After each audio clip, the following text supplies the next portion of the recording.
구독기자 꿀정보 시간입니다. 앞서 지난 주말 인산인해를 이룬 해수욕장의 모습을 보셨는데요. 오늘은 물놀이의 필수품 수영복에 대한 꿀 정보를 알려드립니다. 바캉스 최대 관심사가 남성은 먹는 것, 여성은 입는 것이라는 설문조사 결과도 있던데 그런 만큼 여성들의 수영복은 종류만 해도 참 다양하죠.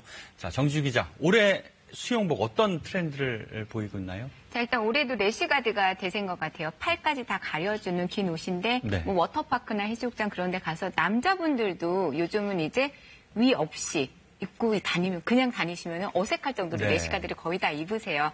자, 일단은 수영복의 역사는 상당히 깁니다. 세계적으로 19세기에 수영복이 보급되기 시작했는데요. 그냥 편한 옷차림이었습니다. 당시에는. 그러다 지금의 비키니에 이르게 됐습니다. 요즘은 자외선 정말 강하죠. 서핑용 옷에서 시작된 래시가드를 많이 찾는데요. 아예 다리까지 모두 가리는 분들이 많습니다. 디자인은 더 화려해졌고요. 살짝 배 부분 노출하는 래시가드가 인기라고 합니다. 오늘은 여성복, 수영복 패션에 대해 꼼꼼히 확인하고요. 관리법까지 챙겨봅니다. 물 있는 곳이라면 어디든 붐빕니다. 물이 있으니 그냥 시원하죠. 더울 때는 역시 물놀이입니다. 패션도 놓칠 수가 없습니다. 휴가 간다고 하면 수영복부터 챙겨야 하는데요. 요즘은 그 종류가 정말 다양합니다. 여름 한철 입는 거니까 예쁜 수영복 입어야죠. 피부 보호하려고 래시가드 샀는데 애들이랑 입기도 참 좋은 것 같아요. 요즘이야 유행 따라 취향 따라 각양각색의 수영복을 입지만 과거에는 어땠을까요? 수영복은 19세기 무렵 서양에서 처음 등장했습니다. 모양은 그냥 평상복이고요. 방수 소재도 아니었습니다.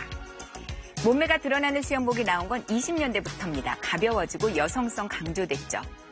시원한 비키니는 1940년대부터 본격적으로 유행했습니다. 지금의 비키니 형태와 상당히 비슷하죠. 자, 그렇다면 우리나라의 수영복 역사는 어떨까요? 1970년대에 경부와 영동 고속도로가 개통되면서 해수욕 인구가 증가하였고 그로 인해 수영복 패션이 크게 붐을 이뤘습니다. 특히 미니 비키니 등의 몸매를 드러내는 대담한 수영복 패션이 크게 인기를 끌었습니다.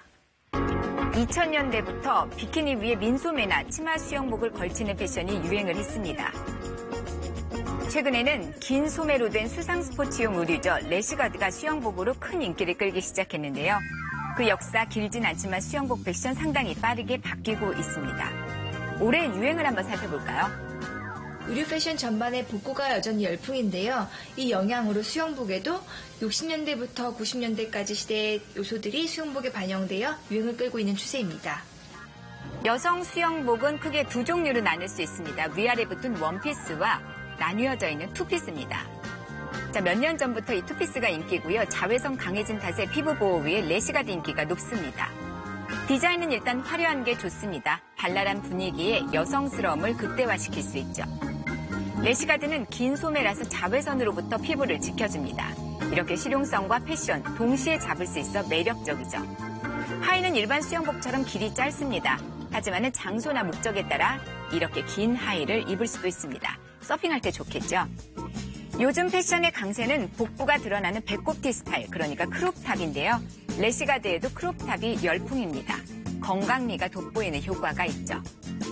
이렇게 길이가 짧아서 배가 드러나는 래시가드는 한층 경쾌하고 발랄한 분위기로 젊은 분들이 많이 찾으시는데요. 그래서 배가 많이 드러나는 게 부담스러우신 분들은 이렇게 허리가 많이 올라오는 하이웨이스트 하의를 많이 선호하십니다. 이번에는 젊은 여성들에게 사랑받고 있는 비키니입니다. 이건 역시 올해는 복부가 드러나는 크롭탑 스타일이 강세인데요. 일단 소매가 없으니까 긴 소매의 래시가드가 답답하다는 분들에게 딱입니다. 어깨선이 강조되어서 여성미도 더하고 있죠. 하의를 배꼽 위까지 입어주면 뱃살도 살짝 덮어줄 수 있습니다. 디자인 비슷한 대신에 무늬는 다양하죠. 이번에는 원피스 수영복입니다. 은근 디자인이 다양한데요. 올여름은 복고풍 원피스가 인기입니다. 가슴 부위를 일자로 내주고요. 잔잔한 물방울 무늬, 이것도 복고풍인데 귀엽죠. 리본이나 끈으로 포인트를 줘서 개성을 살릴 수도 있고요. 어깨끈이 이렇게 얇아지면 가벼우면서 시원하게 보이는 효과를 줍니다. 여기에 좀 더 멋스럽게 입을 수 있는데요. 큰 비치 타올을 허리에 두르는 겁니다. 긴 치마를 입은 것처럼 여성스러움 줄 수 있고요. 하체 약점도 보완할 수 있죠. 이번에는 밀짚 모자 쓰고요. 비치로브라고 하는 가운 스타일 겉옷을 걸칩니다. 하와이 어느 해변을 걷는 느낌도 드는데요. 간단한 방법으로 스타일 제대로 살렸죠.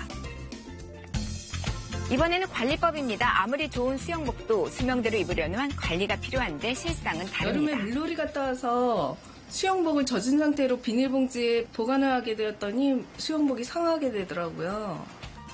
일단 젖은 수영복은 빨아서 물기를 제거한 뒤 보관해야 합니다. 세탁기나 탈수기, 이거는 수영복에 치명적입니다. 신축성 있는 재질이라 쉽게 비틀려 변형되니까 손빨래를 해줍니다.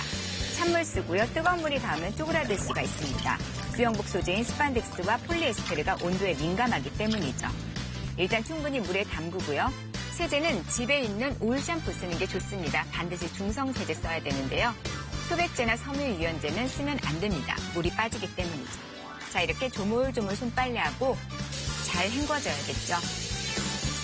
그리고 물기를 제거합니다. 이때 너무 세게 비틀면 재질이 손상돼 늘어나서 다시 입기 어렵습니다. 가급적이면 툴툴 털어내는 게 좋고요. 마른 수건으로 수영복을 꾹꾹 눌러서 남아있는 물기 제거합니다. 그래도 물기가 남아있다면 건조대에 널어서 자연바람에 말리는 게 좋습니다. 그런데 태양빛이 닿거나 더운 곳에 두면 안 됩니다. 꼭 실내, 특히 서늘하고 그늘진 곳에 둬야 합니다. 겹치지 않게 이렇게 건조대에 널거나 옷걸이에 걸어주면 좋습니다. 다 마른 수영복, 보관 방법도 중요한데요. 비닐봉지에 넣어서 밀봉하는 게 좋습니다. 또 차가운 곳에 둘수록 잘 삭지 않고 오래 간다는데요.